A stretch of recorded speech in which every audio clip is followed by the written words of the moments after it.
எங்க தலைக்கு எவ்வளவு தில்லு பாத்தியா? எல்லாரும் என்னடா சொன்னீங்க? அவர் ஏர்போர்ட்ல இருந்து இறங்குறதுக்குள்ள, அவர் காலு தரையில படுறதுக்குள்ள இங்கேருந்து தலை தெறிக்க வேகமா வேட்டி ஆகிற அளவுக்கு ஓடி போய் ஐயா வெளியில வர்றதுக்குள்ள இடுப்புல துண்டை கட்டி குனிஞ்சு நின்று பல்ல காட்டி எசமா நல்லா இருக்கீங்களா அப்படின்னு தானே சொல்லுவார்னு எல்லாரும் சொல்லிக்கிட்டு இருந்தாங்க. எங்க ஐயா எட்டி கூட பார்க்கலையடா. மானஸ்த மரியாதைக்கு கூட போய் பார்க்கலையே. சொன்ன சொல் தவற மாட்டான் இந்த கோட்டை சாமி அப்படின்ற மாதிரியே பயங்கரமா எல்லாரும் ஐயாவை பார்த்து புல்லரிச்சு போய் கிடக்குறாங்க. ஐயா தமிழ்நாட்டில் பெரிய ஐயாவுக்கு பண்ண மரியாதைக்கு பதில் மரியாதை நாம என்னென்ன டிசைன்லாம் பண்ணலாம் அப்படின்னு டெல்லியில தனியா ஒரு குழுவே போட்டு யோசிச்சுக்கிட்டு இருக்காங்களாம். என்னென்ன யோசிக்கிறாங்க என்ன பார்த்துருவோமா?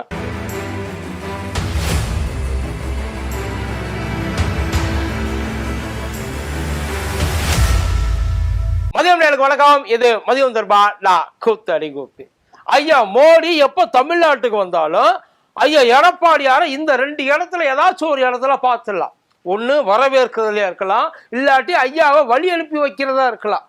ஆனால் ஐயாவை சந்திக்கிறதுக்கு அவங்க டைமை தரவே மாட்டாங்கன்னு வச்சுங்க. ஆனால் விட மாட்டாரு எடப்பாடியாரு. சண்டை போட்டு எப்படியாவது ஐயாவை சந்திக்கிறதுக்கு ஒரு டயத்தை வாங்கிடுவாப்புல.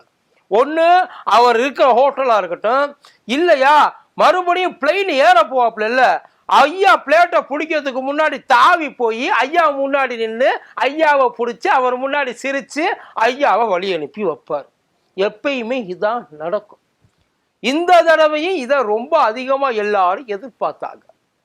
இருந்தாலும் ஐயாவுடைய தன்மானம் அதை தடுத்துருச்சு.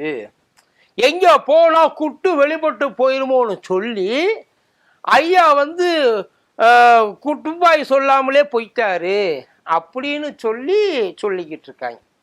அதான் எதுக்காக? நான் ஒரு இடத்துல நிற்கிறேன், அந்த இடம் ரொம்ப ஸ்ட்ராங்காக நிற்கிறேன், நான் நிற்கிறேன் அப்படின்னு சொல்லி தமிழ்நாட்டு மக்களுக்கு சொல்லணும் அப்படின்ற ஒரே காரணத்துக்காக. இதை விட்டால் ஒரு பெரிய வாய்ப்பு. அதாவது அவர் இதுக்கு முன்னாடி கூட்டணியில் இருக்கிறாரு இல்லை, அதை பற்றியெல்லாம் பேச்சே கிடையாது. தமிழ்நாட்டோட எதிர்கட்சி தலைவர், அதை அவர் முதல்ல ஒத்துக்கிறாரு. இல்லை அவங்க கேட்குறாங்கப்பா, எதிர்கட்சி தலைவர் வரணுமா இல்லையா? பிரதமர் அவருக்கு சேர்த்து தானே அவர் பிரதமர். மதிக்காம இருக்கிறது எந்த அளவுக்கு மரியாதை? அதுவும் தமிழ்நாட்டில் எப்பேற்பட்ட பாரம்பரியத்தை பேக்ரவுண்ட உள்ள ஒரு ஊர். இவர் போய் ஒரு மரியாதைக்கு, ஆனால் அவர் போய் பார்த்தாலுமே இந்தா வந்துட்டாப்புல என்னென்ன பேசுனாப்புல அப்படின்னு சொல்லி அதையும் திருப்பி போட்டு அடிப்பாங்க. ஐயாவுக்கு எல்லா பக்கமும் சிக்கலாக இருக்குது. பட் இருந்தாலும் ஐயா அவரோட முடிவில் ரொம்ப ஸ்ட்ராங்காக இருக்கு. இதை பற்றி அண்ணாமலைன்ட்ட கூட கேட்டாங்க அரசல் புரசலா. என்ன சார் பெரிய தலைவர்கள் யாரும் வரலையே, யார் பெரிய தலைவர்? அவர் பெரிய தலைவர்னு அவர் வேணால் சொல்லலாம். எங்களுக்கு பெரிய தலைவர் சின்ன தலைவர்லாம் கிடையாது. ஐயா மோடியை யார் ரசிக்கிறாங்களோ, ஐயா மோடியை யார் ரொம்ப விரும்புகிறாங்களோ அவங்க யார் வேணாலும் பார்க்கலாம். இவங்க தான் வரணும், இவங்கெல்லாம் வரக்கூடாதுன்னு யாருமே நாங்கள் போடவே இல்லை. அந்த கேட்டகிரியிலே கிடையாது. எங்களுக்கு முன்னாடி எல்லாருமே ஒன்று தான் அப்படின்னு அண்ணாமலைன்னு சொன்னார். ஆனால் எனக்கு அதில் ஒரு சின்ன சந்தேகம் இருக்குது. அண்ணாமலைன்னு ஐயா வராருன்னு சொல்லி ரோட்டோரமாக போய் அத்தனையும் அப்புறப்படுத்தி இருந்தாப்புல, தூய்மை பணியாளராக இருந்தாப்புல இல்லையா? ஆனால் ஏர்போர்ட்லையும் பார்க்கல, ஐயாவோட நிகழ்ச்சியிலையும் எங்கேயும் பார்க்கல அப்படின்னு சொல்லிக்கிட்டு இருக்காங்க. இப்போ ஐயோ சூர்யா சிவா ஐயா கூட ஏர்போர்ட்டில் சிரிச்சுக்கிட்டே விட்டாப்புல. அவருக்கு கொடுத்த அந்த ஒரு இடத்த கூட அண்ணாமலைனுக்கு, ஒருவேளை அண்ணாமலை சொல்லுவார்ல அடிக்கடி, நான் என்னைக்குமே ஒரு காரியகர்த்தா, இந்த சூரிய வம்சத்தில் தூரமாக நின்று கூட்டத்தில் ஒருத்தராக அந்த சரத்குமார் இந்த சரத்குமார் பேசுகிறத பார்ப்பாப்புல. இல்லை அதே மாதிரியே அண்ணாமலைனும் ஃபீல் பண்ணி ரசிச்சிருக்கலாம் இல்லையா? என்னதான் இருந்தாலும் நம்ம ஐயா நம்ம இல்லைன்னா இந்நேரம் தமிழ்நாட்டில் இவர் இப்படி இருக்க முடியுமா? இவ்வளோ கூட்டத்தை சேர்த்துருக்க முடியுமா? இதை கூட்டத்தோட கூட்டமாக நின்று பார்த்து ரசிக்கிறது தாண்டா உண்மையான தலைவன் அப்படின்னு கூட அவருக்கு தோணியிருக்கலாம். இதில் இன்னொரு மேட்டர் என்னன்னா, இப்போ எடப்பாடியார் தான் இருக்கிறதுலே பெரிய ஹைலைட்டு. ஏன்னா எடப்பாடியார் போகலை, ஐயா ஓபிஎஸ் போயிருக்கார். ஒரு மரியாதைக்கு போயிருக்காருன்னு வைங்களேன். எப்பயுமே ஓபி இங்கே பார்க்கறதுக்கு டைமெல்லாம் பெருசாக கொடுக்க மாட்டாங்கன்னு வைங்களேன். இங்கே வர்றப்ப அங்கே போகிறப்போ போய் பார்க்கலாம். ஆனால் இந்த தடவை உட்காந்து ஒரு 5 நிமிஷம் ஒரு 8 நிமிஷம் பேசிட்டு போயிருக்காப்புலையா ஐயா மோடி. அப்படி பேசுகிறப்போ இவர் வந்து அன்பை மட்டும் பரிமாறிக்கல, அரசியலை மட்டும் பரிமாறிக்கல, கூடவே ஒரு கடிதத்தையும் ஒரு ஃபைலையும் பரிமாறி இருக்காங்க. அதுல கடிதத்துல என்ன எழுதியிருக்காரு அப்படின்னு அவர் மனசை திறந்து என்ன வேணாலும் எழுதியிருக்கலாம் ஐயாவுக்காக. ஆனா ஃபைல்ஸு இதுதான் இப்போ இருக்கிறதுலே பெரிய பேச்சா இருக்கு. ஏன்னா எல்லாரும் என்ன சொன்னாங்க அப்படின்னா, இந்த பொதுக்குழு 2 பேரும் போட்டாங்கல்ல, அதுல என்ன மாறி மாறி சொல்லிட்டாங்கன்னா, நான் சொன்னா நீதிகாருக்கு போகணும் அப்படின்னு இவர் சொல்ல, அவரு நான் சொன்னா நீனும் கூடவே வரணும் அப்படின்னு மாத்தி மாத்தி 2 பேரும் உண்மை அப்படியே பரிமாறிக்கிட்டாங்க இல்லைங்களா. அதுல இப்போ ஏதோ ஒண்ணு அங்கே கை மாறி இருக்கு,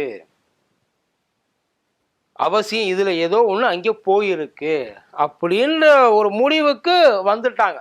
ஆனா ஐயா ஓபிஎஸ் அந்த முடிவோட தான் போயிருக்காரா? இருக்கிற வரைக்கும் நம்மளால ஒன்றும் பண்ண முடியாது. ஏன்னா ஐயா எடப்பாடியாரு அவரோட கடைசி ஆப்ஷனா இதை சொல்லியிருந்தாங்களாம்.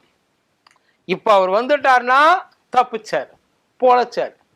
இல்லை அப்படின்னா அந்த இடத்துக்கு அவரை உட்கார வச்ச எங்களுக்கு அந்த இடத்துல வேற யாரையும் உட்கார வைக்க முடியாதா என்ன?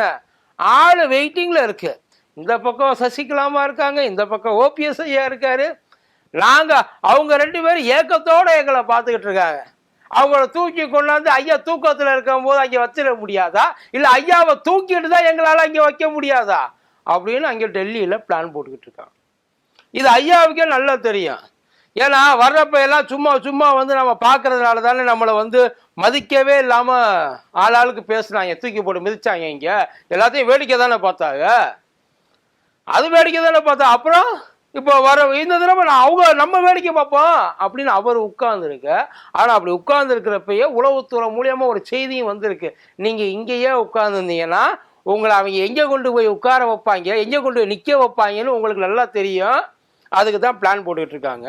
ஒன்றும் இல்லை, வீரமணி அண்ணனும் விஜயபாஸ்கர் அண்ணனும் வீட்டுக்குள்ளேயே உட்காந்துருக்காங்களாம். இவர் மாட்டுக்கு இவர் வீராப்பா காட்டுறதுக்கு நம்மளை பழி கொடுக்க உட்காந்துட்டாப்புல பாட்டு.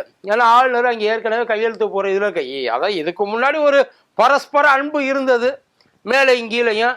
அதனால மாளிகையிலையும் ராயப்பட்டாலையும் ஓரளவுக்கு வந்து ஒரு இதில் ஓடிட்டு இருந்துச்சு, அண்டர்ஸ்டாண்டிங்கில் ஓடிட்டு இருந்துச்சு. ஆனால் இப்போ அது முடியாது. இப்ப இவங்க வரட்டல அப்படின்னாலும் அங்கேருந்து அவங்க மிரட்டுறதுக்கு ரெடியா இருக்கிறாங்க. எப்படியாச்சும் வந்து இவங்களை, ஏன்னா என்ன நினைச்சிருக்கு பாஜக, என்ன நினைச்சிருக்கு, இவர் முடிச்சோட நாம வேற ஏதாச்சும் செய்யலாம். ஏன்னா பொதுக்குழுல இவர் ரொம்ப பொத்தாம்பதுவாலும் சொல்லல, உறுதியா சொல்லியிருக்காப்புல நாங்க சேர மாட்டோம்.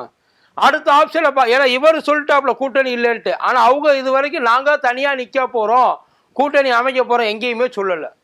அதாவது நாங்கள் பேச்சுவார்த்தை ஓடிட்டு இருக்கு 9 தொகுதியில் நாங்கள் வந்து நின்று ஜெயிக்க போகிறோம் அப்படின்னு தான் சொல்கிறாங்க. தவிர இதுதான் எங்கள் கூட்டணி, நாங்கள் அவன் என்ன வேணான்றது நான் இப்போ சொல்கிறேன், அவன் எனக்கு வேணாம்யா அப்படின்னு சொல்லி அதிமுகவை அவங்க சொல்லவே கிடையாது இது வரைக்கும். ஒரு கடைசி நம்பிக்கையாக இருந்தது. இப்போ அந்த நம்பிக்கையும் போச்சு. இப்போ யார் அவமானப்படுத்துனாங்கன்னு தெரியல. இது அவமானப்படுத்துறதா இல்லை தன்மானத்தை காப்பாற்றிக்கிறதா அப்படிங்கிறது நமக்கு தெரியாது. ஆனா ஒரு முடிவுக்கு அவங்க வந்துட்டாங்க, இனிமேல் இதை வந்து நம்ம ஊருக்குள்ள விடக்கூடாது. அதுல ரொம்ப தெளிவா இருக்கு, யார் என்னென்ன இருக்கு அழகு பார்ப்போம். அங்க உட்கார்ந்து இருக்கிறதுனால தானே அவ்வளவு பேச்சு. அதை கொண்டாந்து வெள்ளை வேட்டி வெள்ளை சட்டையை யூனிஃபார்மை மாத்திருன்ற அப்படின்னு வந்து எங்களுக்குள்ள ஒரு பேச்சு ஓடிட்டு இருக்கதா ஒரு தகவல். ஐயா எடப்பாடியாருக்கு இது ஏற்கனவே தெரிஞ்ச விஷயம் தான் வைங்களேன். நாம போகலைன்னா நாமளை என்ன பண்ணுவாங்க. ஆனா இதெல்லாம் ஒரு பக்கம் இருக்க, இந்த பக்கம் ஆப்போசிட்லயே இவங்க என்னென்ன பண்றாங்கன்னு சொல்லி பார்ப்பாங்களா இல்லையா. அவங்களுக்கு கிடைச்ச தகவல் என்னன்னா, அத்தனையும் நாடகம் சார், நல்லா நடிக்கிறாங்க சார், 2 பேரும் ஒருத்தருக்கு ஒருத்தர் பேசி வச்சு தான் சார் பண்றாங்க.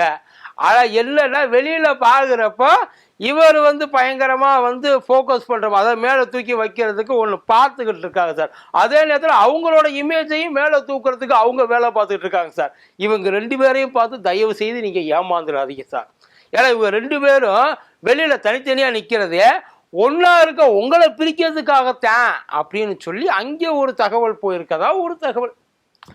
ஸோ ஆரம்பத்தில் ஒரு வழியாக வந்து எல்லாரும் வந்து எப்படி வந்து மொத்தமாக அங்கேருந்து உருவ பார்க்கலாம் தான் பார்த்துக்கிட்டு இருக்காங்க. அதுக்கு ஒன்றா சேர்ந்து போனால் நம்மளால் முடியாது, தனித்தனியாக போய் ஆளாளுக்கு எவ்வளோ சுரண்ட முடியுமோ சுரண்டி பார்ப்போம், எவ்வளோ வருதோ வரட்டும், வந்த வரைக்கும் லாபம் அப்படின்னு உட்கார்ந்துருக்காங்களா. இதில் யாரோட எண்ணம் பழிக்க போகுது, யார் யாரெல்லாம் வந்து ஜொலிக்க போகிறாங்க அப்படிங்கிறது தெரிஞ்சிடும். எலெக்ஷன் அப்போ தெரிஞ்சிடும். பார்ப்போம். எல்லாரையும் மாதிரி நம்மளும் ஆவலாக தானே இருக்கா, என்ன நடக்குதுன்னு பொறுமையாக இருந்துப்போம். நன்றி.